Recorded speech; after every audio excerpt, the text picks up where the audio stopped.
7 महीने में पार्थिव शिवलिंग के निर्माण का।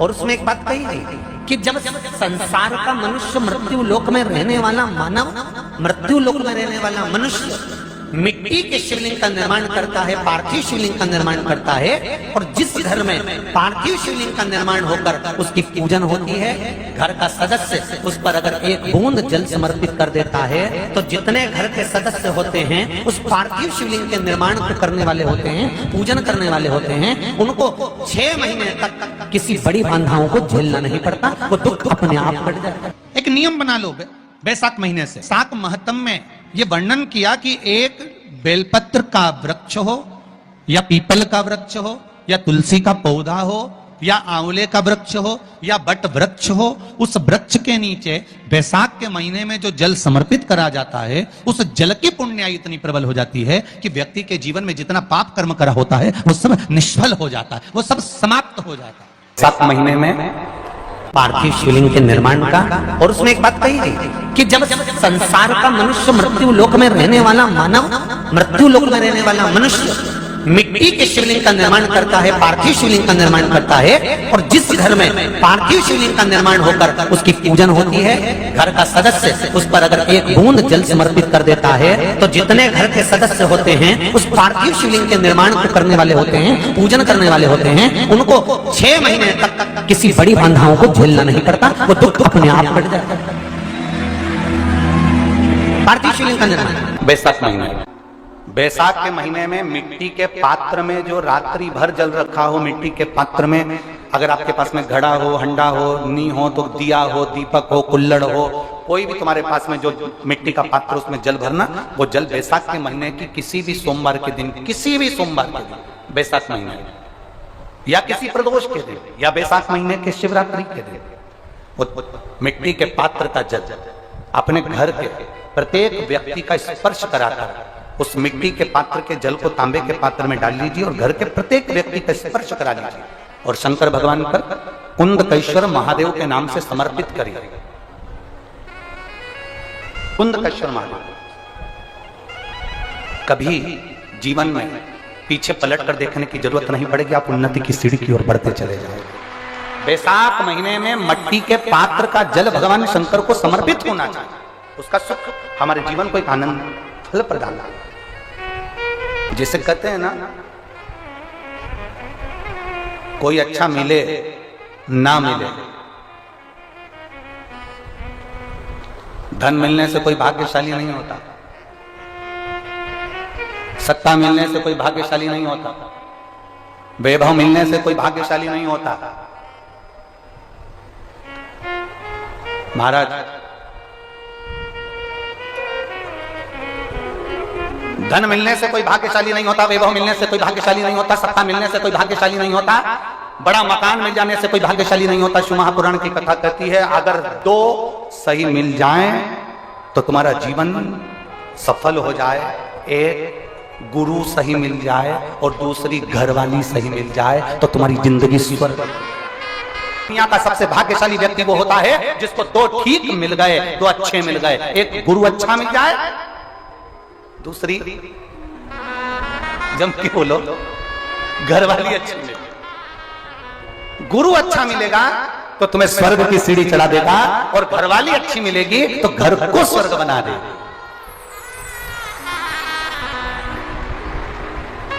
और इसमें से भी गुरु भले पीछे रह जा पर जगदम्बा।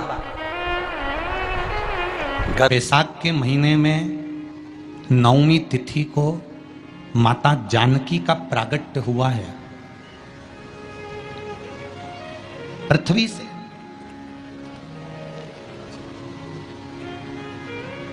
कभी एक विचार करिएगा कि नरसिंह अवतार बैसाख के महीने में हुआ, कुर्मा अवतार बैसाख के महीने में हुआ, हयग्रीव अवतार बैसाख के महीने में हुआ, परशुराम अवतार बैसाख के महीने में हुआ, माता जानकी का अवतार बैसाख के महीने में हुआ। आखिर बैसाख के महीने में, माधव महीने में इतनी महत्वता क्यों?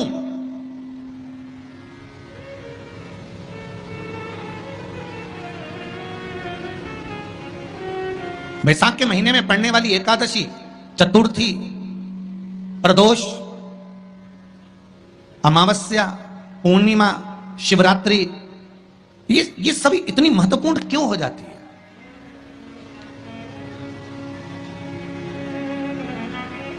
इसकी महत्वता इतनी प्रबल क्यों हो जाती है? किस लिए? क्योंकि बैसाख का जो महीना पड़ता है, सूर्य की संपूर्ण तपन, सूर्य देव अपने पूर्ण तेज के साथ में मृत्यु लोक के निवासियों पर, चाहे जलचर हो, थलचर हो, वायुचर हो, चाहे जो जीव हैं, उस पर जब किरण फेंकते हैं तो संसार का जो मनुष्य है उस पर जब ताप पड़ता है तो ताप पड़ने के कारण उसके मुख से भगवान का नाम निकल ही जाता है, स्मरण नाम निकल ही जाता है। जब उसके मुख से भगवान का नाम निकलता है तो वो भगवान की शरणागति खुद ग्रहण कर लेता है स्वयं।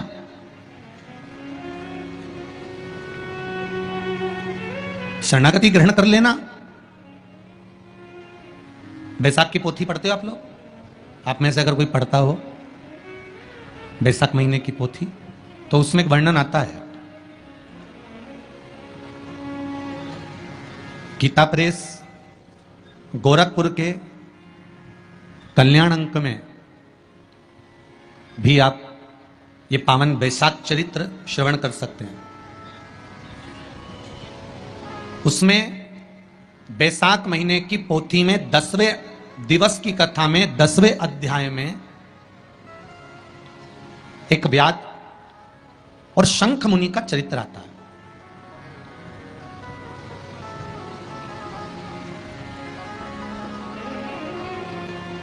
शंख मुनि एक बार निकलकर भगवान शंकर के मंदिर में जल समर्पित करने के लिए जा रहे थे और शिव मंदिर की ओर जाते बीच मार्ग में चलते और वो शंख मुनि जब शिव के मंदिर में पहुंचे, शंकर भगवान के मंदिर में जाकर उन्हें दर्शन किया, जल का पात्र उठाया और वो जल का पात्र उठाकर जब भगवान शिव को समर्पित कर रहे थे तो उसी समय जल का पात्र उठाकर जब शंकर भगवान को समर्पित करा गया और शंख मुनि निकलकर जब बाहर आ रहे थे, आते आते शंख मुनि के मन में एक भाव उत्पन्न हो गया कि जब हम भगवान शिव को कुछ वस्तु समर्पित करते हैं तो उसका फल, उसका पुण्य फल हमें कितने समय में प्राप्त होता है। ये शंख मुनि के मन में एक विचार जागृत हो गया, शंख मुनि के मन में एक भाव जागृत हो गया। एक लोटा पानी जो भगवान शंकर को समर्पित करता है, मरने के बाद तुम्हारी औलाद तुम्हारा किसी पवित्र नदी में तर्पण करे ना करे, तुम्हारा शिव को दिया हुआ जल तुम्हारे खाते में पहुंच जाता। आपने जो शंकर भगवान को एक लोटा जल दिया है, शिव जी को एक लोटा पानी चढ़ाया, शंकर भगवान को एक लोटा जल समर्पित करा है, शंकर भगवान को एक लोटा जल अगर आपने दिया है तो वो आपके खाते में पहुंचेगा जरूर, ये निश्चित है, पक्का है।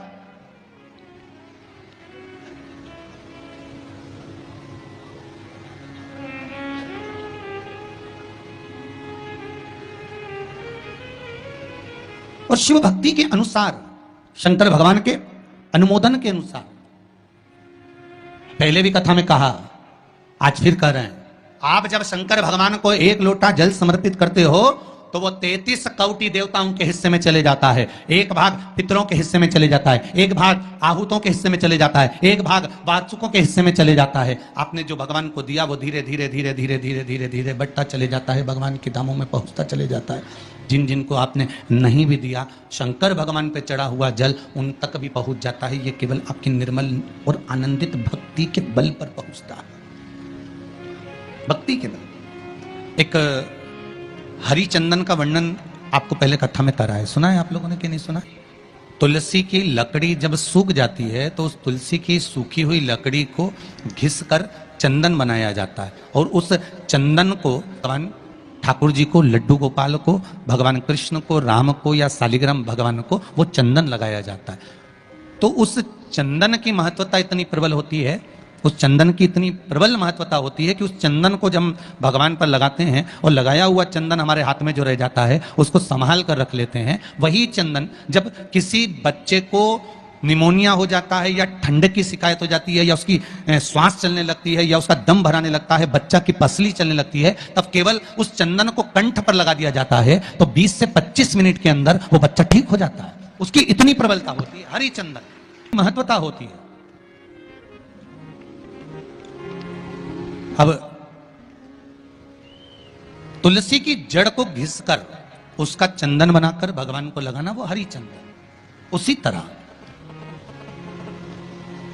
यहां जयंत के मुख से, जयंत ब्राह्मण के मुख से सुना जा रहा है कि बैसाख महीने में पवित्र वृक्ष के जड़ में एक लोटा जल समर्पित कर देने पर और वहां की जो रज है उसको मस्तक पर चढ़ा लेने पर 84 लाख योनियों से मुक्ति मिल जाती है।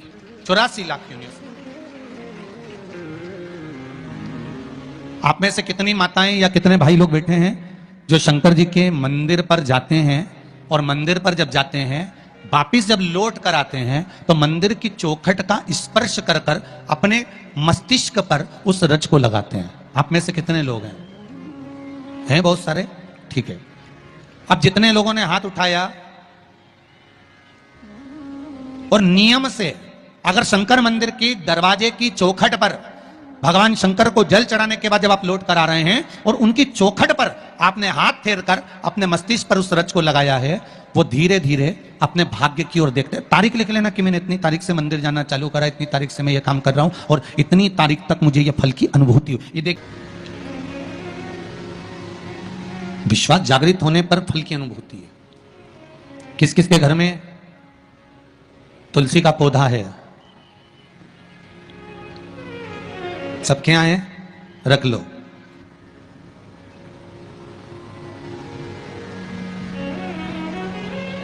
कहां लगा है? घर के अंदर कि घर के बाहर? घर के बाहर, ठीक है। दिया लगाते हो? अच्छा, कौन है वो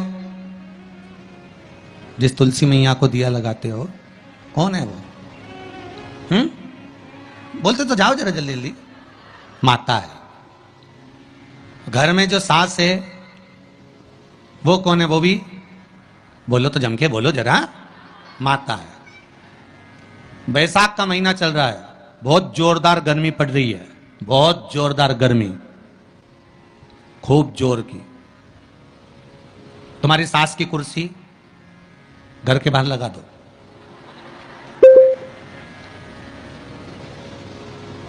कितने घंटे बैठ सकती है वो? बोलो जरा, जम के बोलते जाओ। यहां विश्वास की श्रद्धा की कथा चल रही है।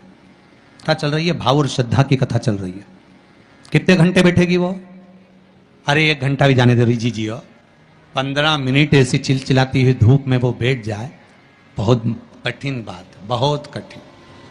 तुम्हारे घर के दरवाजे पर तुलसी का क्यारा है, तुम उसको दिया लगाती हो, माता कहती हो, पूछती हो, पूजती हो। तुमने तुलसा महारानी से कहा, माँ बैसाख की गर्मी पड़ रही है, तेरे को गर्मी लग रही होगी, चल थोड़ी देर में तुझे अपने कक्ष में लेकर चलती हूँ, थोड़ी छांव में रख देती हूँ, तेरे ऊपर एक छत्र लगा देती हूँ, थोड़ा सा एक ब्लाउज का टुकड़ा पड़ा हुआ है, पीस पड़ा हुआ है, उसको मैं तेरे ऊपर डाल देती हूँ जिससे तुझे गर्मी कम लगेगी। कभी विचार किया? पिनाया है सबने? शिव मंदिर में जाना, 1 लोटा पानी चढ़ाना, शंकर को यदि 1 चावल का दाना चढ़ाया, 1 मूंग का दाना चढ़ाया, 1 फूल की पत्ती को भी समर्पित करा तो शिव ने उसको स्वीकार करा। शंकर भगवान पर 1 बेलपत्र चढ़ाई, शिव ने उसको स्वीकार करा। अब देव तो शंकर को,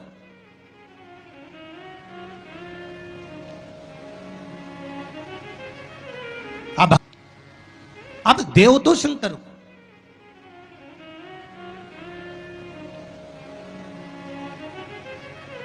आप भगवान ओघड़दानी को प्रदान तो करो। शंकर भगवान पर चढ़ी हुई 1 बेलपत्री का मोल तत्व संसार का मनुष्य जिस दिन समझ गया, उस दिन उसको डॉक्टर के पास जाने की जरूरत ही नहीं पड़ेगी। केवल 1 बेलपत्र का अगर उसने शंकर भगवान पर चढ़ी हुई 1 बेलपत्र के मोल तत्व को अगर वो समझ गया, तो भगवान शंकर की भक्ति को अगर वो समझ गया, महामृत्युंजय मंत्र को अगर समझ गया, श्री शिवाय नमस्तुभ्यम मंत्र को समझ गया, पंचाक्षर मंत्र नमः शिवाय को समझ गया, षडाक्षर मंत्र ओम नमः शिवाय को अगर वो समझ गया तो उसको फिर डॉक्टर के पास जाने की जरूरत नहीं पड़ेगी। उसकी भक्ति का बल इतना बढ़ जाएगा, श्रद्धा का बल इतना बढ़ जाएगा कि उसको कहीं जाना ही नहीं पड़ेगा। एक नियम बना लो बैसाख महीने से कि शंकर भगवान पर जो बेलपत्र चढ़ी है वो औषधि का काम करती है। शिव पर चढ़ी हुई बेलपत्र मंदिर में क्यों छोड़ें, क्यों नदी में हम इसको विसर्जन करें, क्यों नदी में छोड़ें हम इसको?